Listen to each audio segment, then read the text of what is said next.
Hi viewers எல்லோருக்கும் வணக்கம். இன்று தங்கத்தோட விலை கிராமிற்கு ₹10 குறைந்த நிலையில் நாளைக்கு தங்கத்தோட விலை எப்படி இருக்கலாம், இப்போ என்ன நிலவரத்தில் இருக்குது, இரண்டாவது முறையாக அப்டேட் ஆகிறதுக்கான வாய்ப்புகள் ஏதாவது இருக்குதா அப்படிங்கிறத பற்றி இந்த வீடியோவில் பார்த்துடலாம். அதற்கு முன்னதாக நம்ம சேனலில் சப்ஸ்கிரைப் பண்ணாமல் இருந்தால் சப்ஸ்கிரைப் பண்ணிங்க, கூட பெல் பட்டனை கிளிக் பண்ணிக்கிங்க. வாங்க வீடியோக்குள்ளே போகலாம். இன்று தங்கத்தோட விலை கிராமிற்கு ₹10 குறைந்து 22 கேரட் 1 கிராம் ₹9,145 விற்பனை செய்யப்பட்டு வந்துட்டு இருக்குங்க. இதனைத் தொடர்ந்து வெள்ளியோட விலை கிராமிற்கு ₹2 குறைந்து 1 கிராம் வெள்ளி ₹125 விற்பனை செய்யப்பட்டு வந்துட்டு இருக்கு. தங்கம் மற்றும் வெள்ளி இரண்டுமே இன்று வந்து தங்கத்தோட விலை மற்றும் வெள்ளியோட விலை இரண்டுமே நம்மளுக்கு இன்று குறைஞ்சிருக்குங்க. தங்கத்தோட விலை பெரிய அளவுக்கு குறையிலங்க, ₹10 மட்டும் தான் குறைஞ்சிருக்கு. சவரனுக்கு ₹80 தான் குறைஞ்சிருக்கு. வெள்ளியோட விலை பார்த்தீங்கன்னா ₹25, அதாவது ₹125 விற்பனை செய்யப்பட்டு வந்துட்டு இருக்குங்க. ₹2 குறைந்து ₹127 அப்படிங்கிறது புதிய உச்சமாக தற்பொழுது வரைக்கும் இருக்குது. ஸோ நாளைக்கு வெள்ளியோட விலை எப்படி இருக்கும் அப்படிங்கிறதையும் பார்த்துருவோங்க. தற்பொழுது மாலை 4 மணி நிலவரப்படி பார்க்கும் பொழுது தங்கத்தோட விலையில் ஒரு சின்ன ஏற்றம் தான் இருக்குது. இருந்தாலுமே US டாலருக்கு நிகரான இந்திய ரூபாயின் மதிப்பு நம்மளுக்கு ஸ்ட்ரென்தன் ஆகிருக்குங்க, ஒரு 15 பைசா. அதனால் அந்த ரெண்டு ஈக்குவல் ஆகிற மாதிரி தான் இருக்குது தற்பொழுது இருக்கக்கூடிய நிலவரம்.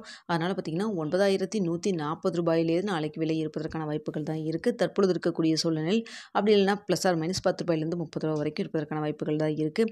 ஏன்னா பெரிய அளவுக்கு அப் டவுன் எதுவுமே இல்லைங்க. ஆனால் US டாலருக்கு நிகரான இந்திய ரூபாயின் மதிப்பு மட்டும் நம்மளுக்கு 15 பைசா வந்து ஸ்ட்ரென்தன் ஆகிருக்கு. அதனால் சின்னதாக ஒரு ஏற்றம் இருந்தாலுமே அது வந்து உங்களுக்கு இங்கே வந்து சரி பண்ணுற அளவுக்கு தான் இருக்குது. அதனால் அதாவது இந்திய ரூபாயின் மதிப்பு சரி பண்ணுற அளவுக்கு தான் இருக்குது. அதனால் உங்களுக்கு நாளைக்கு இதே விலையில் இப்போ இருக்கக்கூடிய ஸ்டேட்டஸ் படி பார்க்கும் பொழுது இதே விலையில் இருக்கலாம், இல்லைனா ப்ளஸ் ஆர் மைனஸ் ₹10 வரைக்கும் இருப்பதற்கான வாய்ப்புகள் தான் இருக்குங்க. அடுத்தது வெள்ளியோட விலையில் பெரிய அளவுக்கு மாற்றம் எதுவும் இல்லைங்க. ஸோ அதே நிலவரத்தில் தான் இருக்குது. அதனால் நாளைக்கு வெள்ளியோட விலையில் பெரிய அளவுக்கு மாற்றம் இல்லாமல் அதே ₹125 இருக்கலாம். அப்படி இல்லைன்னா ₹1 குறைவதற்கான வாய்ப்புகள் தாங்க தற்பொழுது இருக்குது. இன்னும் இடைப்பட்ட டைம் நிறையாவே இருக்குது. நேற்றும் பார்த்தீங்கன்னா மாலை வந்து 4 மணி நிலவரத்தில் தங்கத்தோட விலை அதிகரிக்கிறதுக்கான வாய்ப்புகள் தான் இருந்தது. ஆனால் பார்த்தீங்கன்னா இரவு குறைஞ்சது, மறுபடியும் காலையிலையும் குறைஞ்சதாக இருந்தது. ஸோ அதனால் இன்னும் இடைப்பட்ட டைம் நிறையா இருக்குது. இந்த டைமில் உங்களுக்கு ஏதாவது அப் அண்ட் டவுன் கண்டிப்பாக மாறுவதற்கான வாய்ப்புகள் அதிகமாகவே இருக்குதுங்க. ஸோ வாரத்தில் முதல் நாள் நம்மளுக்கு வந்து இப்போ அதாவது ஒரு ₹15 வந்து இன்க்ரீஸ் ஆச்சு. அதுக்கப்புறம் பார்த்திங்கன்னா இன்று ₹10 குறைஞ்சிருக்குங்க. நாளைக்கு புதன்கிழமை எப்படி இருக்குது அப்படிங்கிறத நம்ம வெயிட் பண்ணி பார்க்கலாம். இரவு 9 மணி நிலவரத்தில் எப்படி இருக்குது அப்படிங்கிறதையும் உங்களுக்கு நான் அப்டேட் பண்ணி தெரியப்படுத்துகிறேங்க. தற்பொழுது இருக்கக்கூடிய நிலவரத்தில் தங்கம் மற்றும் வெள்ளியில் பெரிய அளவுக்கு மாற்றம் எதுவும் இல்லை. தங்கத்தில் சின்ன ஏற்றம் தான் இருக்குது. வெள்ளியில் பெரிய அளவுக்கு எந்த ஒரு மாற்றம் இல்லை.